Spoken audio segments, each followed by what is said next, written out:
What's going on, y'all? Thanks for checking in the Khaliis Take. You know what to do. Hit that like, subscribe button. Also hit that notification bell just so you can get the newest and the bonus content first. But hey, let's just go ahead and jump right in. The Lakers somehow found a way to spoil Anthony Davis' return by getting a loss against the Pelicans. Very close game by 3 points, but still a loss is a loss.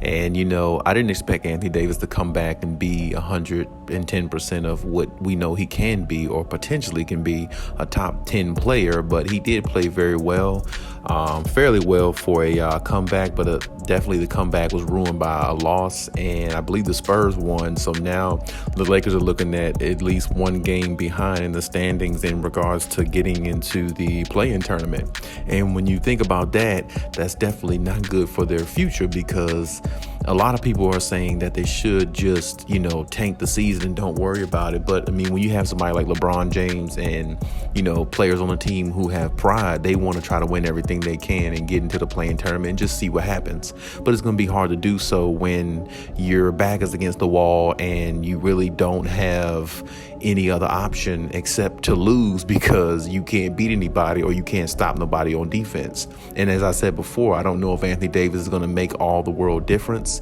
Last night really wasn't the case, because they still lost to the Pelicans, a team that's like a game and a half or 2 games above them, I believe, or trailing them, I should say, or I believe they are above them, but still. Losing at this point of the season for the Lakers is bad, because to me, they have to really win out the rest of the games in order to be, to get that final spot. Because I just think the Spurs got an easier schedule in regards to what the Lakers have. The Lakers have the tougher schedule. So, they're going to need a lot more from Anthony Davis. LeBron scored 38 points last night again. Anthony Davis is going to have somewhere around that. I think he had 23 and 10 or somewhere close. But at the same time, he's going to have somewhere near the 30 plus, 35 plus points going forward in these next few games, because they're going to need some dominance from him if they plan on trying to, take it further and go further in the, or should I say make it into the play-in tournament, so they can see how far they can go. Because right now, if you look at the team, they just don't have, or they don't have enough chemistry right now to make the run. But even still, they can win off their talent. Sometimes, teams, they may not have all the best chemistry in the world, but when you have a big three like the way they have, you should be able to win a lot of games off of talent, just because you got 3 star players and the other team doesn't, and you got 3 top 75 players and most teams don't. So it should give the Lakers the advantage in a lot of these games, but it's really weird how they really don't feed off each other's energy. Like if LeBron is scoring 38 points, everybody else should pick up the pace, or, everybody else should just be playing better. You know what I'm saying? And LeBron really can't play no better than what he's playing. But at the same time, it's not equating to winning. So it's almost like, well, he's playing good, but it's not good enough, because it's not equating to wins. And that's what it's all about in Lakerland. It's about winning. It's not about individualized stats and all that type stuff. It's never been that way, in Laker country. It's never been that way. It's always been about winning. And if stats come with it, good. If they don't, then it doesn't matter if you didn't win. And that's the way, this way it should be looked at, that's the way it's always been looked at when it comes to the Lakers. So it's just really weird to see this team to be in this position that they are. I never could imagine a Lakers team not like making the playoff. Well, not even that, a play-in tournament. I mean, this is like a second opportunity to actually make the playoffs, even though you're a lower seeded team the way the Lakers are, and given almost as if saying it's like giving a second chance, sort of say, for like the lower seeded teams to possibly make the playoffs. The Lakers would be very embarrassed to me if they can at least do that. I mean, because it's a travesty when you look at this team and so much talent that they have, so many pieces, and they got 3 superstars, and they can't find a way to get into a play-in tournament where they only got to win probably like 35 to 38 games. That's unheard of. I mean, that's just really piss poor basketball that they're playing, and it's showing, in their record. And, I always say you are what your record is. I mean, if you're better than what your record is, then your record would be better. The Lakers would be a 6-7 seed or something like that if they, or the 5th seed if they were a better team, but they're not. So, I mean, you can look at the team on paper, and on paper they look like a dynamic roster, but when you look at it in its totality, they don't play defense, they don't have chemistry. Anthony Davis, you just hope from game to game that he stays in there, that he doesn't get hurt between the first quarter and the fourth quarter.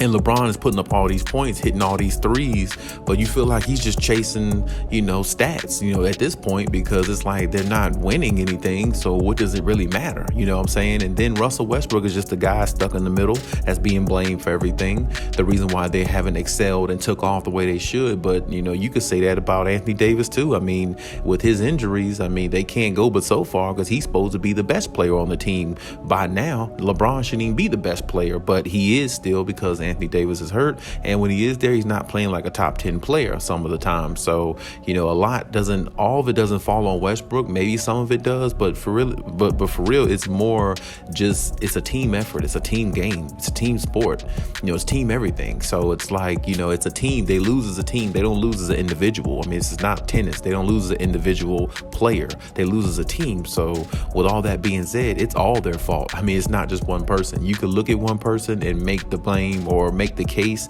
that it could be him, or him, but it doesn't matter. It's a team game. And like I said, they all accountable for the loss. They all got the same record. And I can tell you this, if the Lakers don't at least make the play-in tournament, you want to talk about a bust season or a catastrophe?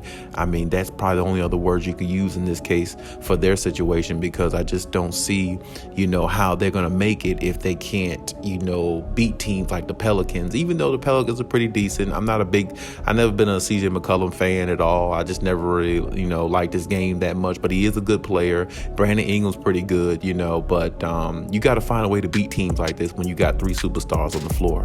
It's just the way it is. And this was a Lakers game where, they had the crowd going and everything like that, but they fell short again. And this is what I'm saying. If you keep falling short all the time, at some point, you're going to come short in the ultimate, which is when the play-in tournament comes, you're not going to be in there.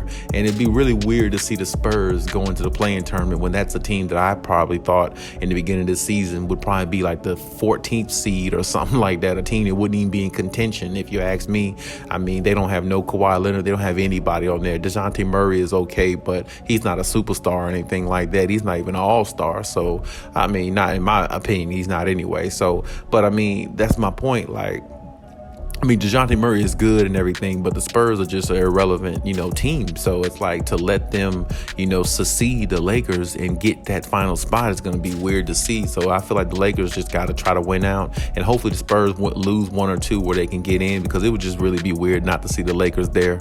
I hate the fact that, it would be, like I said, I personally want to see the Lakers in the play-in tournament, the playoffs, whatever, because like I said, it just feels right when teams like that are there. Like in the Eastern Conference, if the Boston Celtics for some reason didn't make the playoffs, well, it would be really weird. That's one of the oldest premier teams in the NBA. Like, that's the team that's always supposed to be in the playoffs. Same way you think about the Lakers, in the West. So, I mean, it's just it's a travesty that the Lakers are going through what they're going through, but at the same time, this is where they put themselves. This is where they position themselves. You can't blame nobody but yourself if you're the only one losing. You got to do something about it. And from what I'm seeing, the Lakers are not going to be able to do much about it, because, like I said, everybody that they play against just doesn't fear them. When you don't have no form of dominance or no form of fear put into the opposition, it just allows the opposition to go out there and play free and understand that they can get anything they want at any time. They just got to play collectively and try to play as efficient basketball as possible, and everything else will work itself out. And that's just the case. The Lakers, they could be up 25, 26 points, but teams just don't fear them. So when they make that fierce comeback, they always usually complete the comeback, because the Lakers usually panic when teams come back, because they know they're not where they're supposed to be as a team, as a unit, and it shows when they're on the floor. So we'll see how it goes and how it pans out for the rest of their season, or the little bit of the season that's left. and see if they can find a way to eke their way into the play-in tournament. But right now, I don't see it happening, and most of the world don't see it happening either. The Lakers are cooked. The Lakers are done. 99% of the people probably believe that now. And, honestly, there is that 10% chance that they still could make it. But, 10% is very low on a 100% scale. So there is a chance, but it's a very slim chance. But we'll see how it pans out for him. And, shout out to LeBron and everything with the scoring title and all those other things, these accolades he'll get. But it doesn't mean anything if you're not winning. And winning is the ultimate of all. Without that, who cares, right? But hey, that's my take on everything. Leave any comments in the comment section as always. And hey, Khaliis out.